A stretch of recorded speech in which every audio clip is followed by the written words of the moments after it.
I just don't want to feel so bad anymore. Todd Phillips' 2019 Joker is a character study. It's an exploration of mental health. It's a commentary on class divide. It's the Joker's origin story. All of those statements are true, but they rely on one aspect of the Joker mythos that is often overlooked: Gotham City. Okay, everyone knows of Gotham City, but before Phillips' tackling of the story, we hadn't seen it hold nearly this much weight.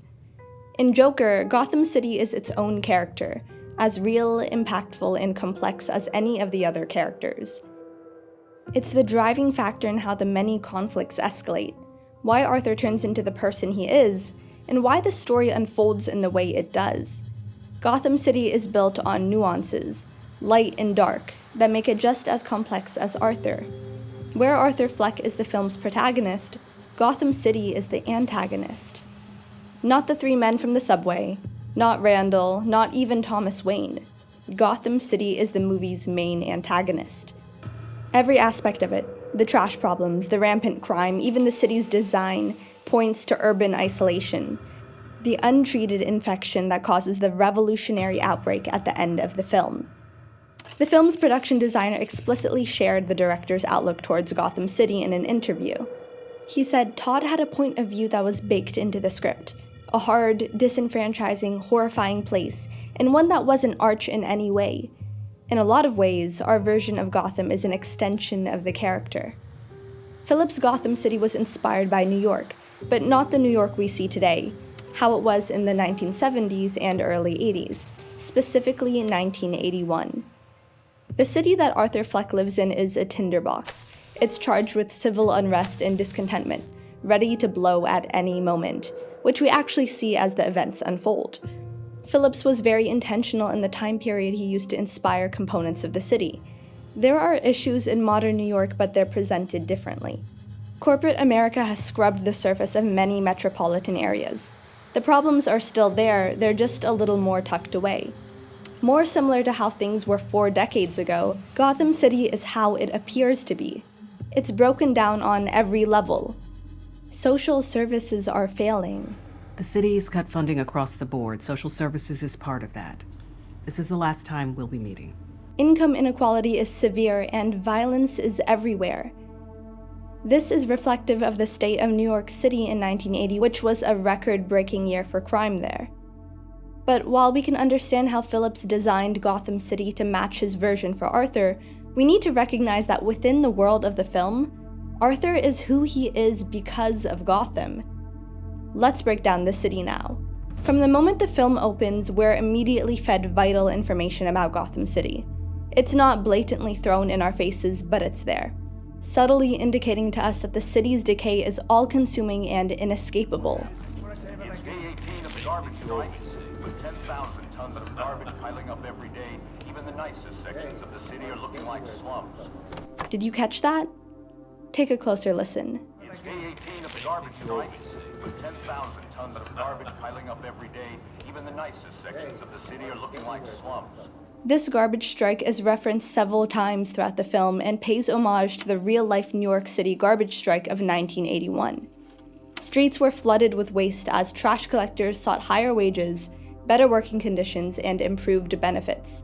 The 1981 garbage strike lasted 17 days before negotiations were settled.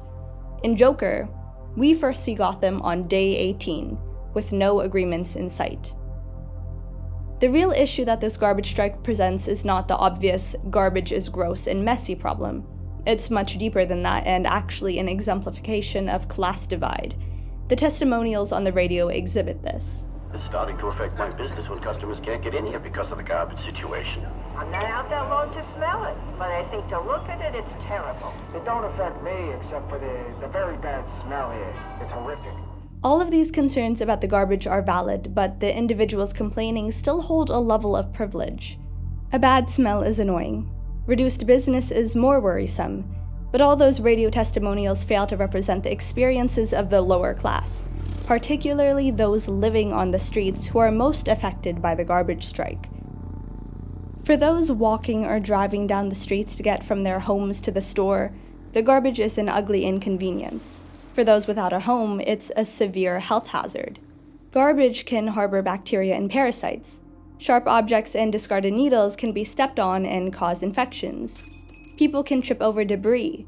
Food waste can grow mold and bacteria, which may trigger respiratory problems. Waste attracts rodents and insects that spread disease. And all of these health risks are most threatening to the same individuals who have less or no access to health care. The rich! Thomas Wayne! That's what this whole thing is about! The whole system! Gotham City maintains its grimy nature not because there's a lack of money in the city, but because the system works to protect the mega-rich at the expense of the lower class. The wealth distribution across Gotham City is blatant, the Waynes being the most prominent symbol of class divide when compared to everyone else we see living in the poorer areas of the city. If the government were to put an effort towards wealth redistribution in combat to the economic recession, the living conditions of the lower and middle classes would rise. Income inequality thrives during recessions because job loss disproportionately affects the lower class. Wealthier individuals have access to resources, including healthcare, that are cut from the more vulnerable populations, and investment in low-income neighborhoods and minority groups is lowered, amongst other issues. They don't give a shit about people like you, Arthur. And they really don't give a shit about people like me either. In Gotham City, the government feels no urgency to make a systemic change in support of the middle or lower classes. If they did, the garbage strike wouldn't be lasting so long, the city wouldn't be so vandalized, and civil unrest wouldn't be so high. This is a city wound up from decades of frustration, just a few deaths away from the birth of a revolution. Like any private corporation, Gotham City needs to be financially motivated to make a change that benefits the people. There is currently a homeless crisis in California. In 2023, the unhoused population reached over 75,000 in Los Angeles County, a number that had been increasingly rising since around 2013. In recent years, specifically December of 2022, the Board of Supervisors of LA County declared a local emergency of homelessness in Los Angeles. In August of 2024, Mayor Karen Bass spoke up about her attention to LA's homeless crisis, but particularly how it impacts the 2028 Olympics, which will be hosted by Los Angeles. She stated that the goal is significantly reducing street homelessness, which means that when you drive down the street, you won't see very large encampments. LA's sudden care for the homeless crisis is largely because the Olympics hold great economic potential if handled properly.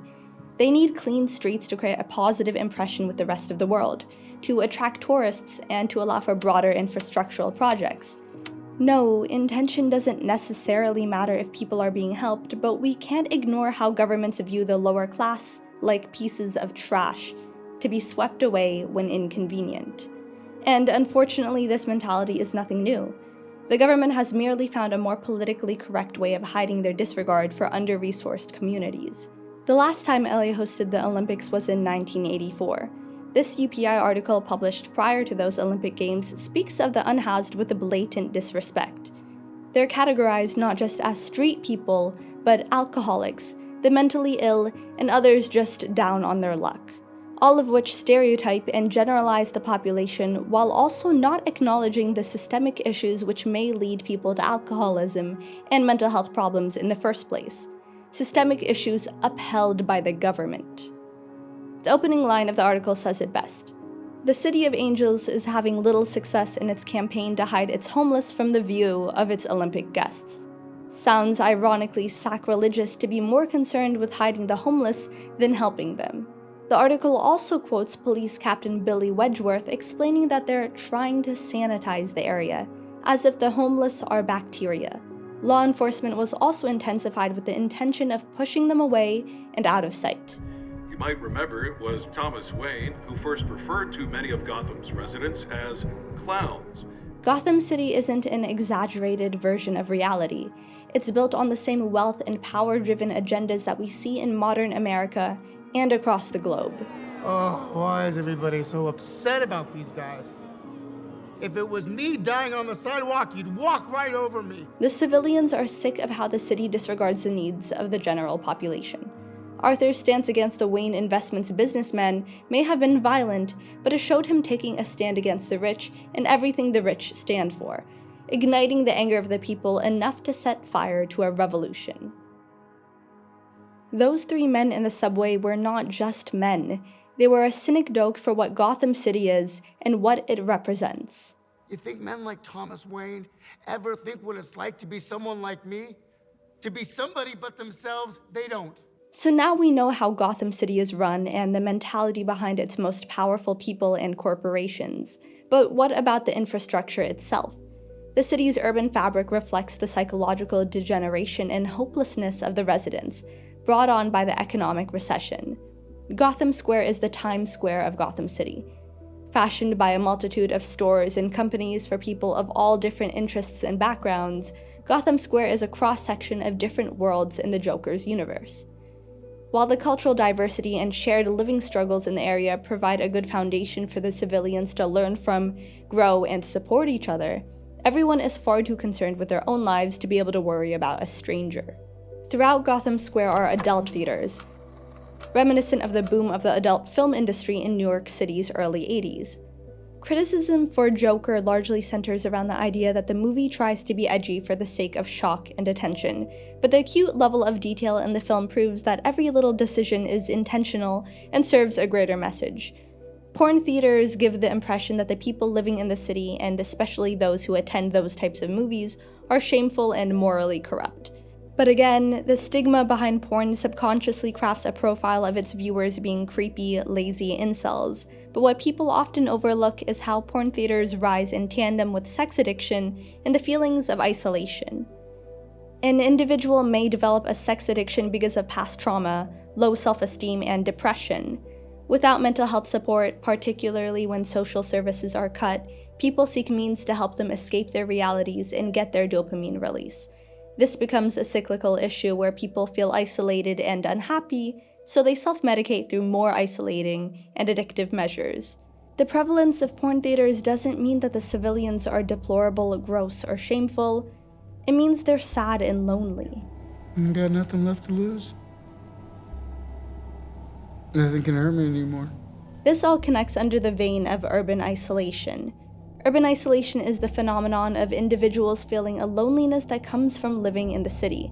It's an ironic occurrence. Surrounded by lots of people and things to do, you wouldn't expect to feel such solitude, but urban culture facilitates it. The population in cities are often transient. There's poor work-life balance because of the high cost of living. Day-to-day life operates at a quick pace, and the dense population can be overwhelming. High-rise buildings and expansive housing developments surround you with people you don't know, forcing you to keep your guard up at all times and actually limiting that sense of community. The city's architecture can also impact one's state of mind. Phillips explained that he intended for the buildings to feel imposing and the spaces claustrophobic. He even intentionally added buildings into empty spaces. I wanted it to feel really oppressive, and Gotham is always over Arthur, and we just didn't love any kind of blank spaces in the skyline, so to speak. Phillips crafted Gotham City with the same precision as any other character because he understands how cities, including what they're composed of, who lives there, and how they're run, impact the lives and mental state of their residents. Arthur is the embodiment of what this can look like. He quite literally is someone who tries to appear fine on the outside but is broken down internally. He's suicidal, he's begging for help. He never wanted to start a revolution, he just reached his tipping point, and people resonated with that. What do you get? I don't think so. When you cross a mentally ill loner with a society that abandons him and treats him like trash? Call the police, I'll Gene. tell you what you get. Call the police. You get what you fucking deserve. Because of the government's lack of regard for the working class, the rich's exploitation of disenfranchised populations, the urban fabric, and the city's architecture, all contributing to the pervasiveness of urban isolation, Gotham is its own antagonistic force. Does this justify Arthur's murders? No, of course not. But Gotham City flew too close to the sun, and as a result, ended up catching fire. Okay, I'm waiting for the punchline. There's no punchline.